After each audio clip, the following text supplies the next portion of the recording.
Hello students, good morning to all. Today I am going to teach you the third tense, that is future tense. आज हम आपको future tense यानी भविष्य काल के बारे में बताएंगे। प्रेजेंट टेंस, पास्ट टेंस जो हमने पहले पढ़ चुके हैं एग्जाम्पल्स के साथ में। आज फ्यूचर टेंस में हम देखते हैं किस प्रकार से simple future, future continuous, future perfect और फ्यूचर परफेक्ट कंटिन्यूअस टेंस में हम टाइम को देखते हुए उनके जो कीवर्ड्स हैं उनके आधार पर एग्जाम्पल्स बनाएंगे। I am doctor S R Bhargav, associate professor, department of English. Future tense में बताएगा कि future tense is a verb tense used for future activity और for the state of being. जैसा कि नाम से लगता है, फ्यूचर टेंस एक ऐसा क्रिया वाला टेंस है जो भविष्य की गतिविधि या होने की स्थिति को दर्शाता है। In grammar, a future tense is a verb form that generally marks the event described by the verb as not having happened yet. उस घटना को बताता है जैसे कि वह घटना जो अभी तक तो हुई नहीं but expected to happen in the future, लेकिन उम्मीद है भविष्य में होगी। English doesn't have a future tense formed by verb inflection in this way, although it has a number of ways to express the future, particularly through a construction using the auxiliary verbs will, shall or is, am, are, going to। English में कहा जाता है केवल tense दो ही होते हैं, present और past. Future tense तो एक वर्ब है, मॉडल वर्ब है, जिसको सेल या विल की सहायता से या is, am, are, going to की सहायता से हम भविष्य के लिए बनाते हैं। Grammarians disagree on whether to describe such constructions as representing a future tense in English.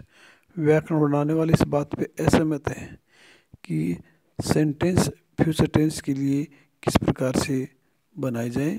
जैसे एग्जाम्पल है, I will jump in the lake, this is a future activity. I will be happy, this is future state of being. Will और cell के साथ जो use किया गया है वो सब्जेक्ट को, फ्यूचर टेंस को बताता है। सिंपल फ्यूचर टेंस में क्या है कि the simple future tense refers to a time later than now. अब से जो बाद में समय आने वाला है उसके लिए फ्यूचर टेंस का प्रयोग होता है। And expresses facts of certainty, जो तथ्य या निश्चितता को बताता है। In this case there is no attitude, इसमें कोई प्रकार का किसी एटीट्यूड नहीं होता है। The simple future is used to predict a future event, भविष्य घटना को बताने के लिए। It will rain tomorrow, to express willingness, सहमति बताने के लिए। I will do the washing up. Note, in modern English will is prefer to shall. आज हम देखते हैं सेल की जगह विल का ज़्यादा प्रयोग किया जाता है। Shall is mainly used with I and we to make an offer on suggestion.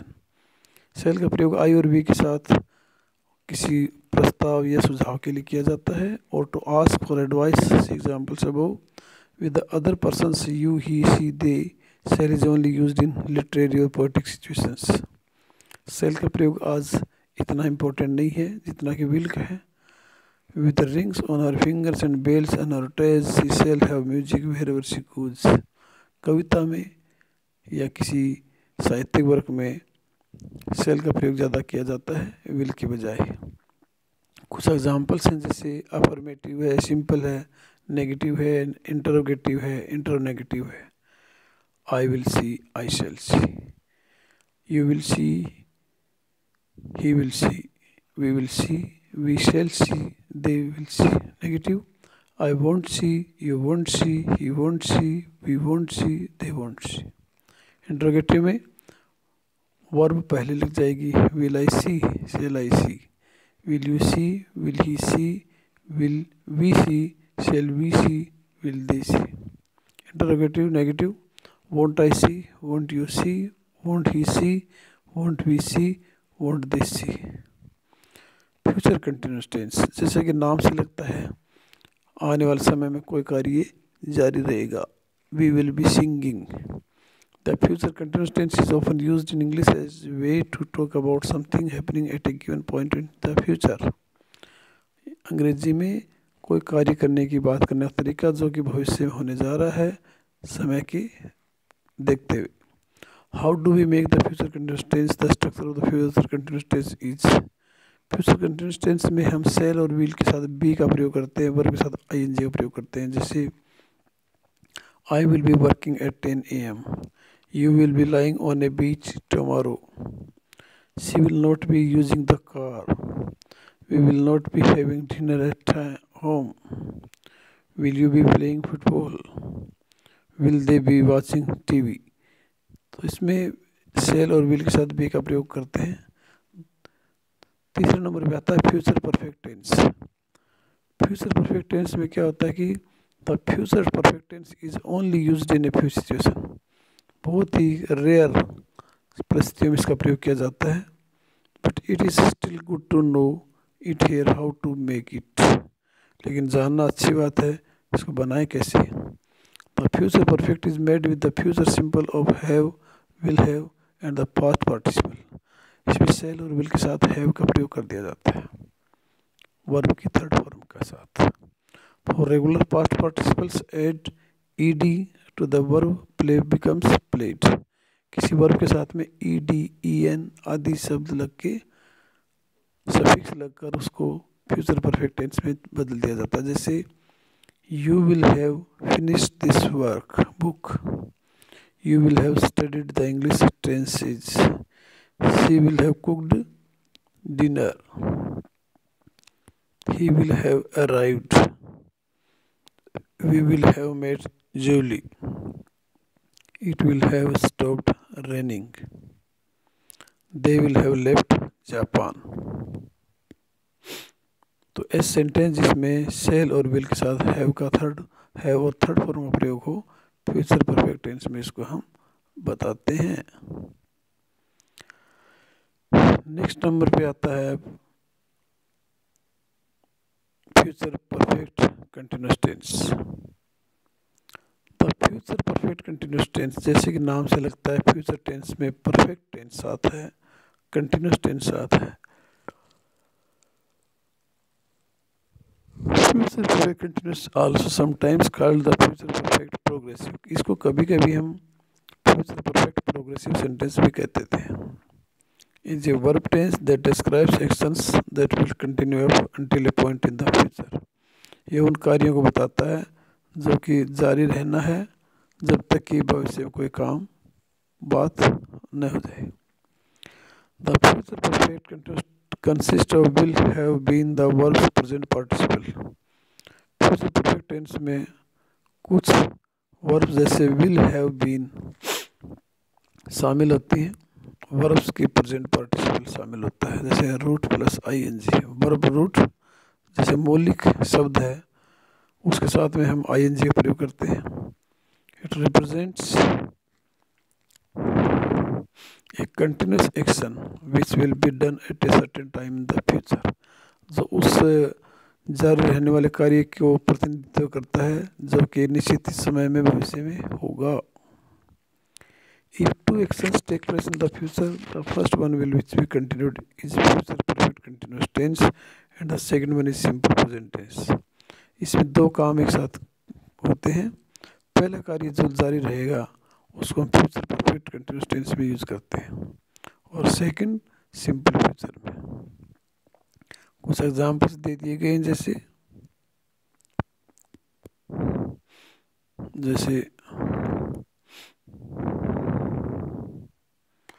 Future perfect continuous tense में represents a continuous actions which will be done at a certain time in the future. जैसे कि हमने बता दिया कि example किस प्रकार से, I will have been written articles on different topics before you come. जब तक तुम आते मैं अलग अलग टॉपिक पे आर्टिकल लिख रहा होऊंगा। Robert will have been reading various kinds of books on this topic.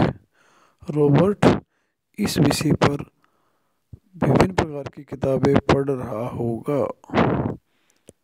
They will have been playing football in that field before you reach। जब तक तुम पहुंचते हो वो फुटबॉल खेल रहे होंगे। April will have been gossiping in the coffee shop before she comes here। जब तक वो आती है अप्रैल कॉफी शॉप में गपशप कर रही होंगी।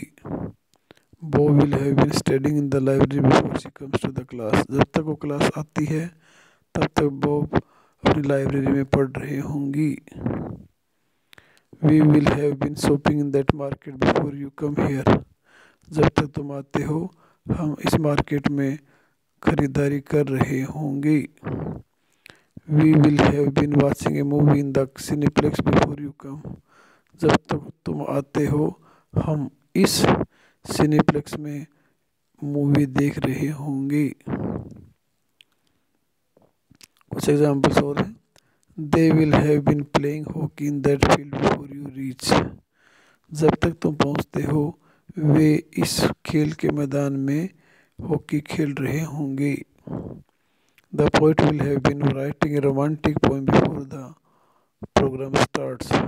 जब तक प्रोग्राम शुरू होता है कवि एक अच्छी रोमांटिक कविता लिख रहा होगा।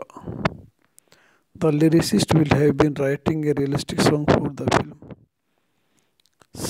लिरिक लिखने वाला, गीत लिखने वाला इस फिल्म के लिए एक यथार्थवादी संगीत या गीत लिख रहा होगा। Will you have been going to the concert of the realistic songs before I come. जब तक वह आता है तब तक क्या तुम इस महफिल में यथार्थवादी सॉन्ग गा रहे होंगे। I will not have been attending the programme before I finish the job. जब तक मैं अपना काम पूरा नहीं कर लेता मैं इस कार्यक्रम में शामिल नहीं हो रहा हूँगा। Robin will have been joining us at the meeting before you reach. जब तक तुम आते हो रॉबिन हमारे साथ इस मीटिंग को ज्वाइन कर रहा होगा। I will have been helping him to do the task before the class starts. जब तक क्लास शुरू होती है तब तक मैं इस काम में उसकी मदद कर रहा हूँगा। We will have been enjoying the musical drama before the game show starts. जब तक गेम शुरू होता है हम इस म्यूजिकल ड्रामा में एंजॉय कर रहे होंगे।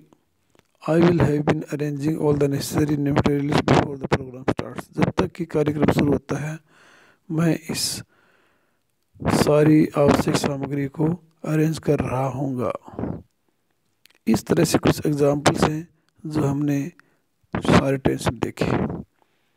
हमें फ्यूचर टेंस में एक बात और देखनी है कि फ्यूचर टेंस में जो पार्ट्स हैं उसमें सिंपल जो फ्यूचर है उसमें केवल हमने शैल और विल का ही प्रयोग किया है, लेकिन इसमें सुझाव देने के अलावा इज, एम और गोइंग इन शब्दों का प्रयोग भी किया गया है। वो किस प्रकार से, जैसे हम किसी इरादा, इंटेंशन की बात कर रहे होते हैं, वर्तमान में हम किसी चीज़ की प्लान कर रहे होते हैं तो उसमें हम होते प्लान फ्यूचर के लिए है, लेकिन इन दैट सेंस वह सेंटेंस काफ़ी इम्पोर्टेंट इसलिए बन जाता है कि वो होता प्रेजेंट कंटिन्यूस में, लेकिन उसका इंडिकेशन फ्यूचर के लिए होता है। जैसे I am going to visit Taj Mahal, she is going to arrive today,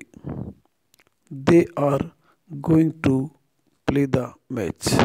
ये भी फ्यूचर टेंस को इंगित करते हैं, इसलिए ये सिंपल फ्यूचर में काउंट किए जाएंगे। Future activity future state of being को शो करते हैं।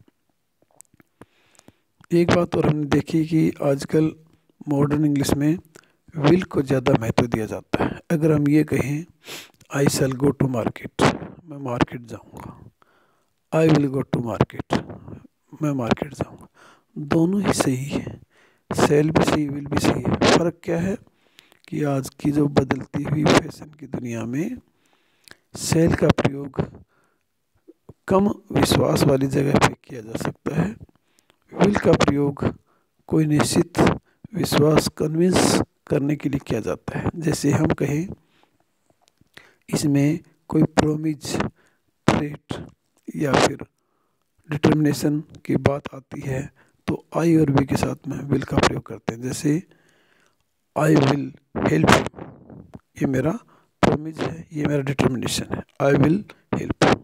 अगर मैं कहूँ आई शैल हेल्प हिम, मैं उसकी मदद करूँगा, तो इसमें न तो प्रोमिज है, न डिटर्मिनेशन है, न थ्रेट है, इसलिए विल का प्रयोग ज़्यादा किया जाता है। हाँ, लेकिन जहाँ तक सेकंड और थर्ड पर्सन का सवाल है, हम सेल का प्रयोग करते हैं, जो कि सही है। तो स्टूडेंट्स, हमने फ्यूचर टेंस को देखा 1 बाय 1 एग्जाम्पल के साथ में। आपको पसंद आया होगा। Thanks for your nice cooperation and have a nice day. Thank you.